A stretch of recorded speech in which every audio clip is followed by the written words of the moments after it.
let's hover over clinical features. The primary task is to dig out the cause of weight loss. So, there must be significant reasons to distinguish between dietary insufficiency, malabsorption, and consumption. Well, in case of dietary insufficiency, dietary assessment is crucial. Poor diet can be due to various factors like loss of appetite or socio-economic factors such as poverty. In case of malabsorption, which is defined as difficulty in the digestion or absorption of nutrients from food, it's a good question to ask patients with a weight loss whether their appetite is preserved or not.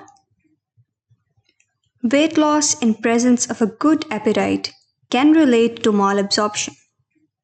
Now let's jump in to see what is consumption.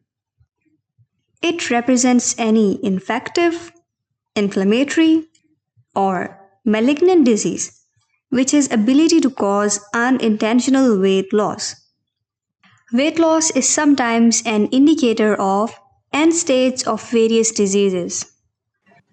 Now that we have talked about the possible underlying reasons of unintentional weight loss, we will categorize it into two parts, which are important to note as a doctor. Unintentional weight loss can be categorized as anorexic weight loss and weight loss with normal appetite and food intake.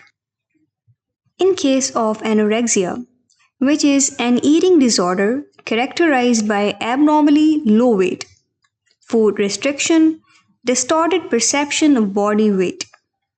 It can be due to many reasons, which include organ failure, such as heart, kidneys, lungs.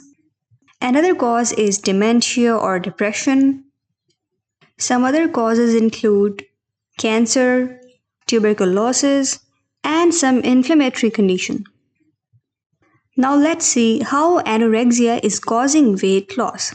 Actually, medications taken for serious ailments have a side effect such as nausea and vomiting, which limits diet intake and puts psychological pressure on patient, which makes them anorexic. And if we talk about cancer, cancer cells deprive normal and healthy cells from nutrition, hence leading to weight loss. While in inflammatory conditions, cytokines and interleukins are responsible for unintentional weight loss. Now let's dig in about the second case. There is normal appetite and food intake, but still weight loss is reported.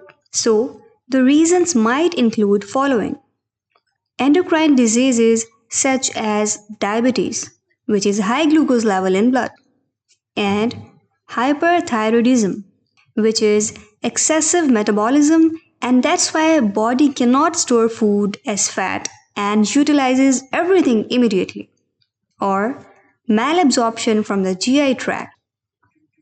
So you can see how weight loss is a symptom of multiple diseases and how various factors in the body play their roles.